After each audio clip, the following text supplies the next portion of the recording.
Okay, good evening, Gotham. Good evening, Metropolis, Emerald City, Xanadu, Babylon, to the ISS, and the rest of you.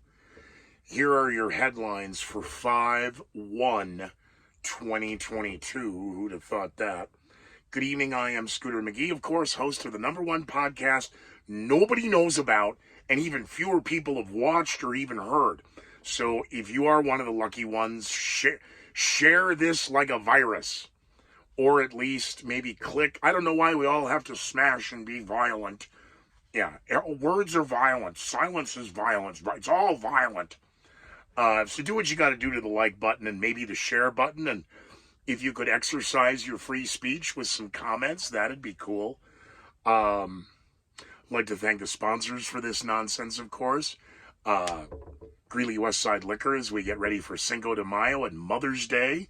If you're in Greeley or in Evans, give them a call and they'll deliver it. And if you want to learn more, find them on Facebook. And to Silver Mountain Jewelry and Pawn, you guys can go find their, I know this, I don't go there, their eBay page. They're on eBay. And you'll have fun with that. Buy and sell whatever you want across the continental 48 and around the globe if you're willing to pay shipping and wait 110 days due to supply chain shortages issues, because it's not the truck drivers now. Now the White House is claiming we're short of trucks. Okay. Time check, this should be uploaded for the premiere at 1 a.m. in New York for 5/2, 9 a.m. in Moscow 5/2, 3 p.m. in Tokyo 5/1, and it's still only 10 o'clock in Sherman Oaks, California. We'll get to it on this day in history. We are going to have a shallow moment. I'm going to introduce for May Day the dirty joke of the day. But first, from the White House Correspondents' Dinner last night in Washington, D.C., inside the Beltway, how about a moment of silence with some really, talk about bombers, just laying turds at the Correspondents' Dinner, President Joe Biden, in an attempt at humor. Much like my desperate cry for help and my dirty joke of the night will be just horrible humor. Fox News, I'm really sorry your preferred candidate lost the last election. To make it up to you, I'm happy to give my chief of staff to you all so he can tell Sean Hannity what to say every day. At the same time, a lot of people say the Republican Party is too extreme, too divisive, too controlled by one person. They say that's not your father's Republican Party. Ronald Reagan said, Mr. Gorbachev, tear this wall down. That's not what he said. Today's Republicans say, tear down Mickey Mouse's house. And pretty soon they'll be storming Cinderella's castle, you can be sure of it. But Republicans seem to support one fellow, some guy named Brandon. He's having a really good year. Let's go, Brandon. Let's go, Brandon. I agree. Tonight, we come here to answer a very important question in everybody's mind. Yeah, why are we all here? Nancy Pelosi, of course, and a congressional delegation were in Ukraine in a secret trip to meet with President Zelensky in Kiev to assure President Volodymyr Zelensky, that we stand with Ukraine to the end of the war.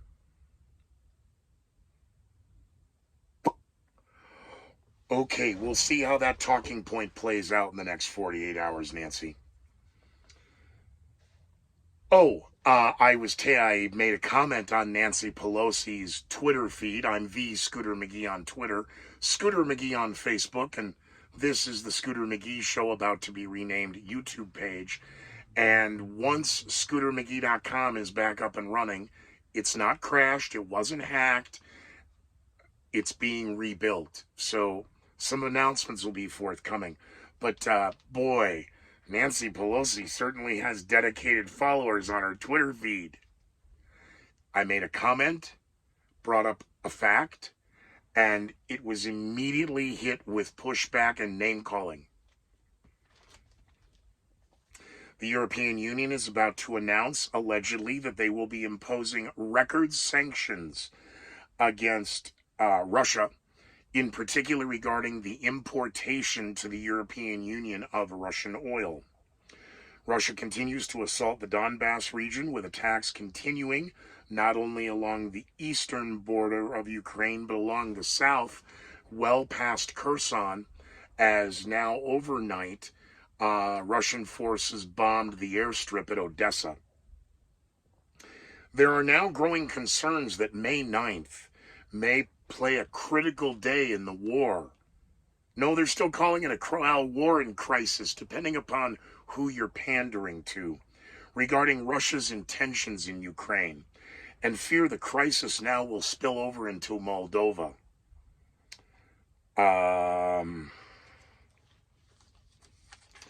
With the White House's announcement of $30 to $31 to $33 billion in aid,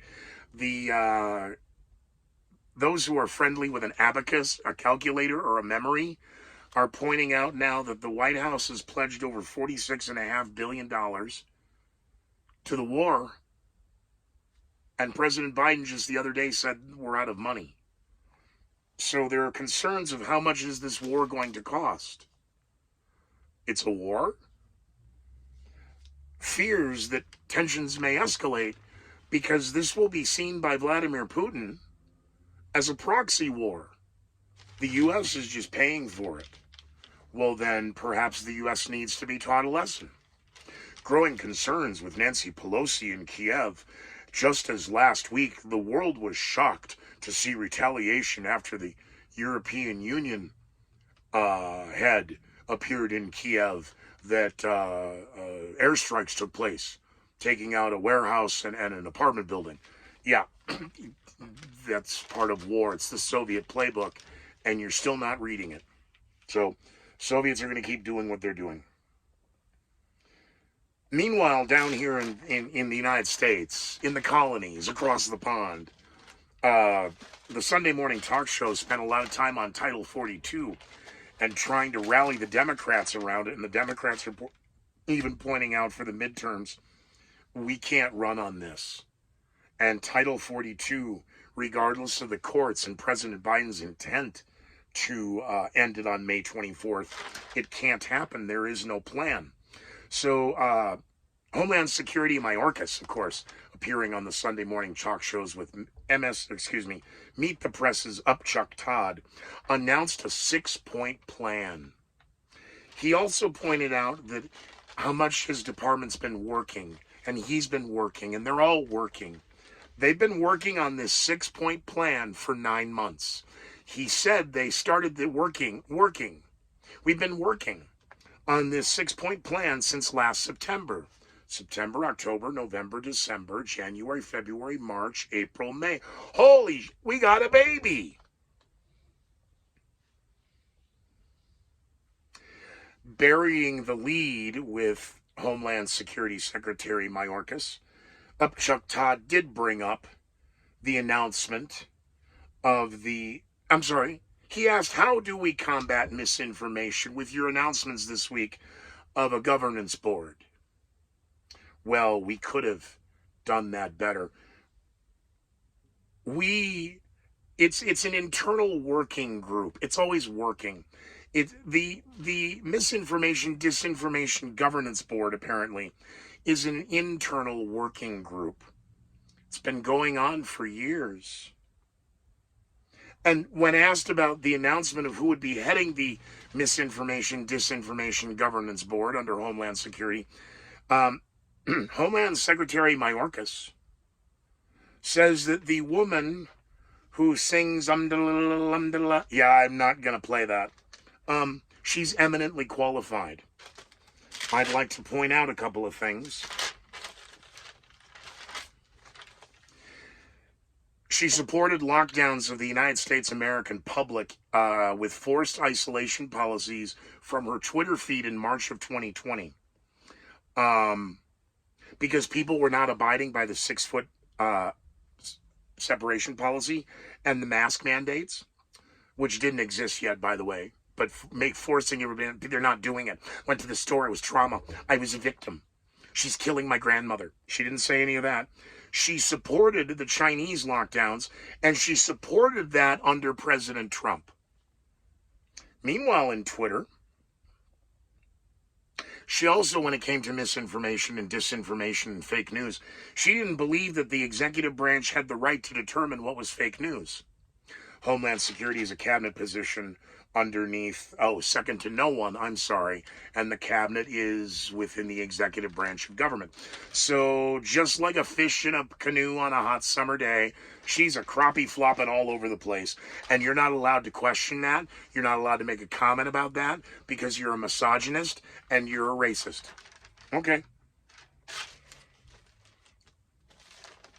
Way to go up, Chuck Todd, for burying the lead in the interview with Homeland Security Secretary Mayorkas, who's working, always working.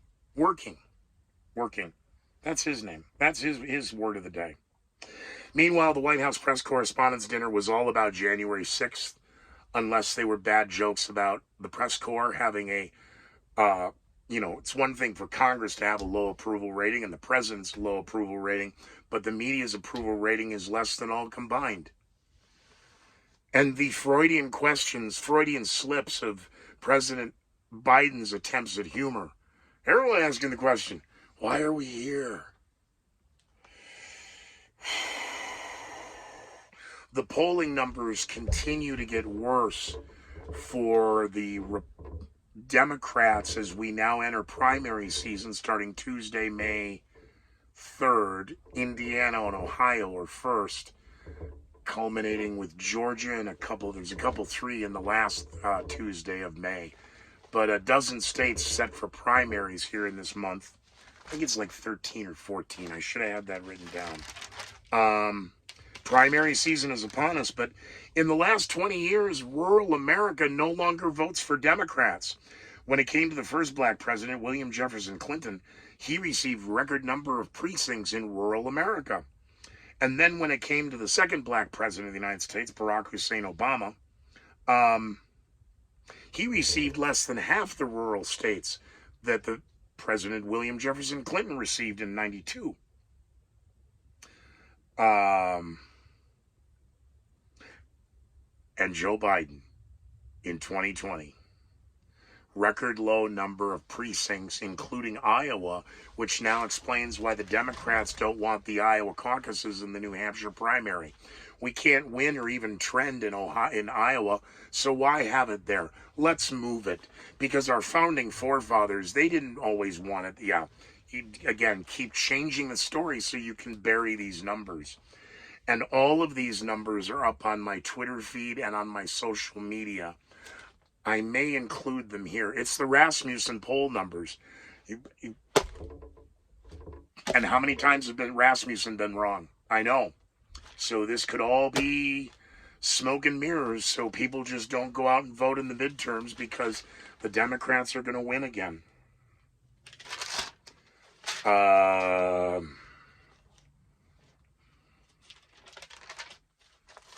Excuse me. I missed a couple pages of notes here. Fear of ninth. Oh, yes. What started with the Russian general and Mariupol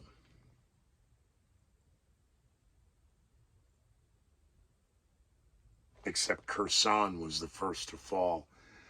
The original butcher of Prague, of course, is Heydrich. And that's Nazi Germany. That's Heydrich. Okay? Senator Bob Menendez is also appearing on Sunday morning's Meet the Press with Chuck Todd, called Vladimir Putin the Butcher of Moscow. So from the Butcher of Prague, out of the Propaganda and ABC News, Ian Filson, calling, I forget the general's name because it's in another notebook, the Butcher of Ukraine, the Butcher of Kherson. It wasn't the Butcher of Mariupol, but it was the Butcher in deliberate reference to the Nazis, in particular Heydrich. And, why don't you just bring up, the summer home at Wannsee? Senator Bob Menendez, calling Vladimir Putin the butcher of Moscow.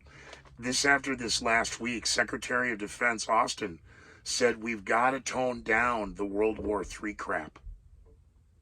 Again, the continued allegations of war crimes, atrocities, crimes against humanity, genocide, and Vladimir Putin creating a new Holocaust.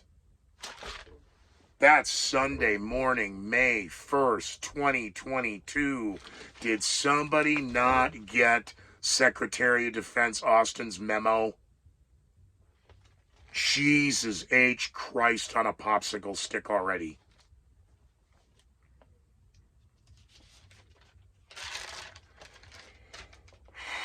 More Starbucks outlets are now voting to unionize. Interesting headline for May 1st.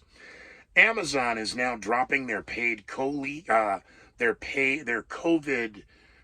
paid leave. If you get COVID, you get 5 days pay. Nope, we're dropping that. Oh boy, if Amazon were unionized, oh, the collective bargaining we could do for the workers. Yeah, that's how socialism gets in, through the unions and the trade unions.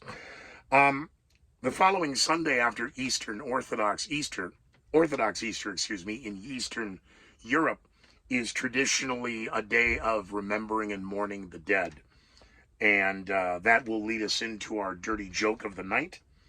But Mariupol, the steel factory, the steel plant, where according to media outlets for weeks, up to 2,000 people, 200 soldiers, but 2,000 people were bunkered into the steel plant. Well, the UN and the Red Cross announcing with President Zelensky that there was a deal struck finally today, May Day, and already some media outlets reporting 10 or 12, and other news reporting 100 have been evacuated. May Day, of course, also saw Walter Mondale. His memorial service was held in Minnesota on May 1st. He's been dead a year, so you may want to ask about the timing on that. And that's it. So let's get to On This Day in History for 5/1/2022, and then we'll get to our dirty joke. Too soon, Ukraine? It is on this day, 1898, the Battle of Manila Bay took place. That was with the United States Navy defeating the Spanish Pacific Fleet. It resulted first in the fall of the Philippines, and later went on as the turning point for the victory of the Spanish-American War. It is on this day, 1909, the First Lady of Radio is born. That, of course, is Kate Smith. It is on this day, 1924, Michigan, previously known as the Goiter Belt, one of the states in the Goiter Belt. The Goiter Belt was discovered because of iodine deficiencies, and in 1924, Michigan was the first state to introduce iodized salt in the grocery stores. 1931, the Empire Building, the Empire State Building, opens in New York City. 1991. I can't read my own writing. Oh, Citizen Kane premieres, in New York City. Interesting, all last week they're claiming Elon Musk is the evil, William Randolph Hearst, and the evil character Citizen Kane, and that premieres in New York today, May 1st, 1941. 1960, Francis Gary Powers is shot down deep in Russia on a surveillance mission. 1961, the first hijacking of a U.S. airliner takes place. The original flight was slated Miami to the Florida Keys, and take me to Cuba, take me to Havana. That's where they wanted to go. 10 years later, 1971, Amtrak begins. Not suggesting hijacking of the airlines and Amtrak hijacking the public, never mind. And 1999, British climber and exhibitionist. I can't read my own writing. British climber amongst one of the original expeditions to Mount Everest, his body was found approximately 75 years later, still holding his cigarette, freezing, trying to get it lit. So that's on this day in history.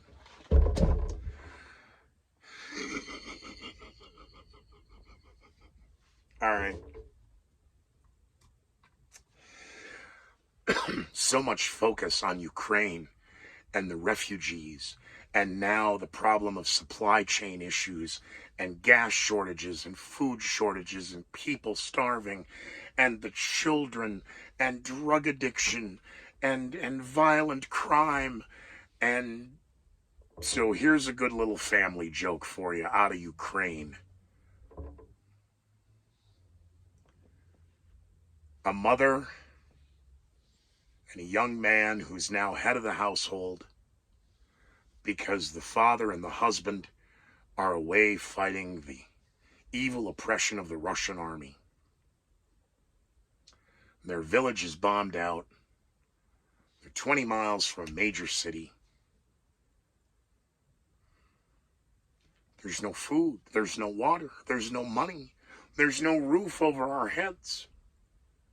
And what few possessions they have left, they're in the portion of the farmhouse that remains intact. And the few animals they have left, they've been rationing for meat, for milk, or for eggs. And in this case, the family duck that had been laying eggs is no longer producing eggs. And the mother has to make a very difficult decision with her the young man who's now in charge. Some would say a child. Some would say not under Obamacare. They're still covered as a kid. So we'll leave it in that demographic breakdown for you, okay? And what do? Our eggs are no longer. And we could kill the duck and we could have a nice meal. But if you bring the duck into town, we may be able to sell it for a little money and be able to buy a few more things that would go further than the satisfying meal of the duck. So the young man agrees with his mother, and he takes the duck and he begins his journey into town. As I mentioned, it's about 20 kilometers. I'm sorry, white male privilege arrogance of the West. It's only about 20 kilometers from the village. And sadly, as you enter a war-torn metropolis, lots of devastation, lots of gang activity, and it's a pretty bad neighborhood, even in the best parts of town. And the young man is first tempted by a rather shifty individual. Psst, hey kid, come here.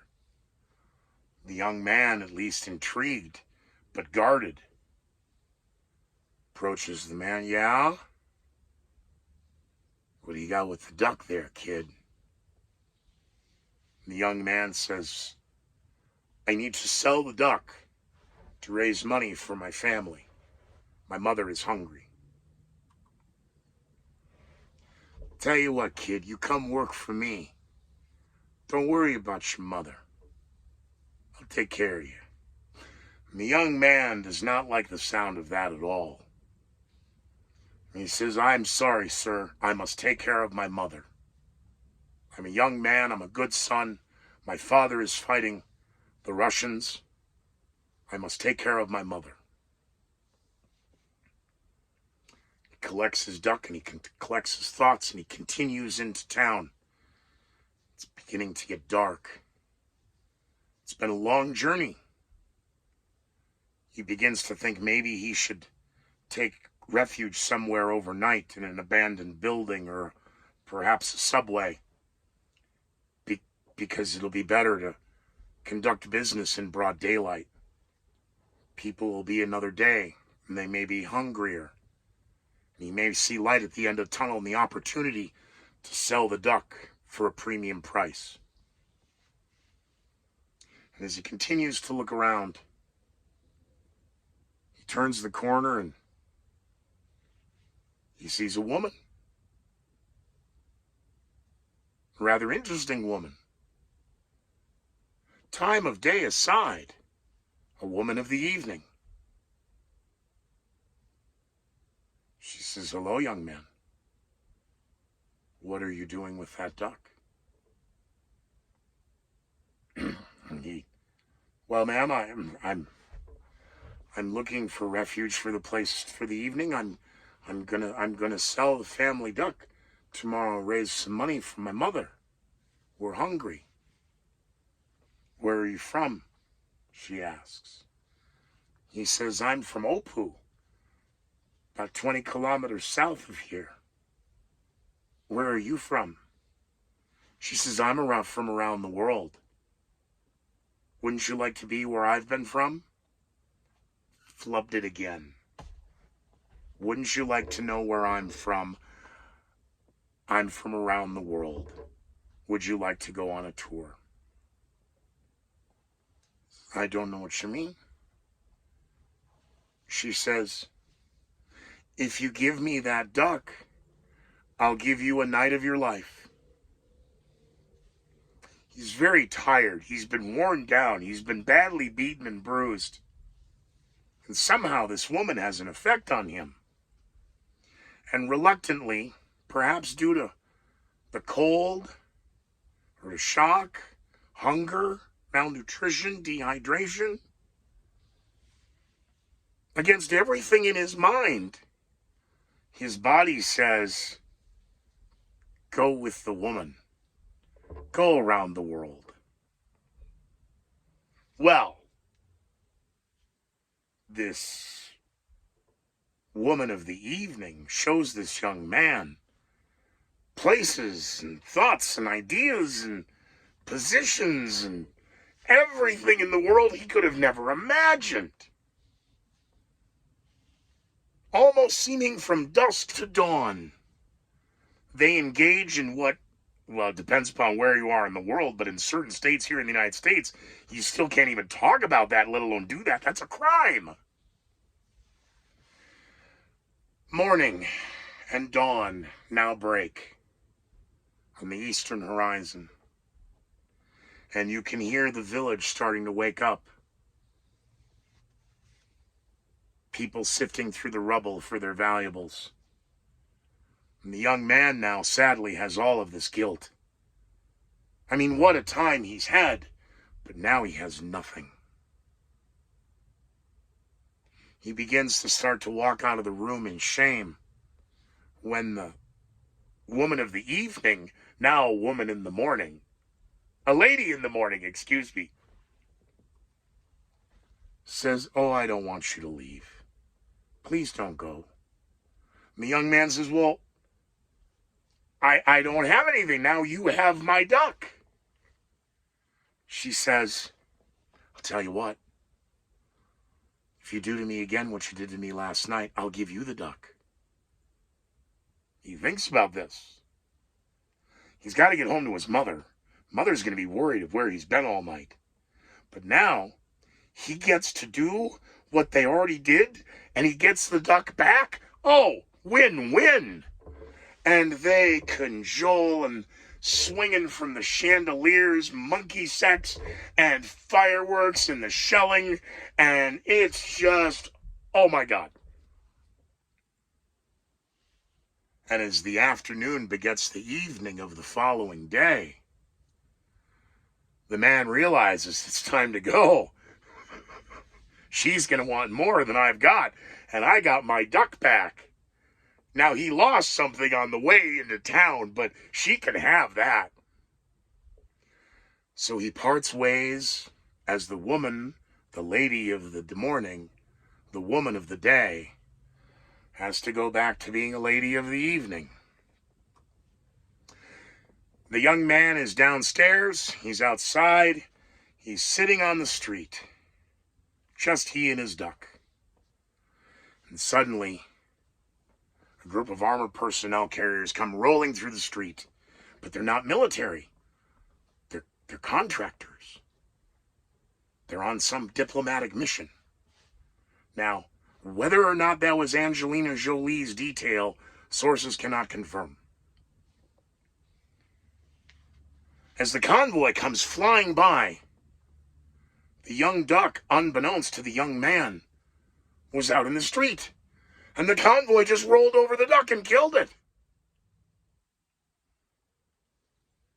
In shock, the young man stands up and hands in the air. What? What? Suddenly the convoy and the taillights, and they stop. Suddenly realizing, ooh. You know, it's one thing to hit a kid on the side of the road, but when you hit a defenseless animal, we got a problem. Diplomatic relations and all in Hollywood, and okay, let's see if we can negotiate an out-of-settlement deal here with the kid. Out comes the agents and the lawyers and what may or may not be an Angelina Jolie look-alike. And there's some conversating and some text messaging. The young man is just in shock. And he's breathing heavy. And look what you did. You killed my duck. And the agent says, look here, kid. Real sorry about this. We're in a hurry. I don't suppose $20 would fix this, would it? $20? What are you, nuts? Oh, okay. How about 40? We take 40? $40? My mother's gonna kill me. That was our family duck. Okay, look. Okay, kid, we take $100 just go home to your mother, give her something nice, and Mother's Day's coming up. Just tell her we're sorry. The young man had never seen a $100 bill. The young man has seen so much in the world in the last 48 hours. He doesn't know what to think. Before the other strange people change their mind, I'll take the money. It's okay. Thank you, sir. Now the young man has to walk home. This joke is way too fucking long for the punchline. Because you've got a whole bunch of widgets in there that you don't need. The young man now has to walk the 20 kilometers back home. Now, he doesn't have food. He doesn't have the duck. But he's got a $100 bill. The most the family's ever seen. They've never seen $100. This is a lot of money in war-torn Ukraine right now. He gets into town. He gets to the outskirts of town. He gets to the house. He opens the door and his mother is there, absolutely fit to be tied with grief, and yet with such joy that her son has come home. And again, we still don't know how, even if the father is alive. And with everything in her, she wants to squeeze him and hug him and kiss him, and she wants to shake him and kill him at the same time. Where have you been? What has happened? Tell me. He says, well, I got a fuck for a duck and a duck for a fuck and $100 for a fucked up duck. Here you go, Mom. Be well, be leery of the, be well, be safe, and be incredibly leery of the headlines. I got a fuck for a duck and a duck for a fuck and $100 for a fucked up duck. I did get that right. The MacGuffin. There are too many MacGuffins in the joke. The kilometers away and the mother and the pimp in the hallway. None of that's necessary. I think it's a funny joke. You gotta fuck for a duck and a duck for a fuck and $100 for a fucked up duck. Good night, Gotham. Be well, be safe, and be leery of the headlines.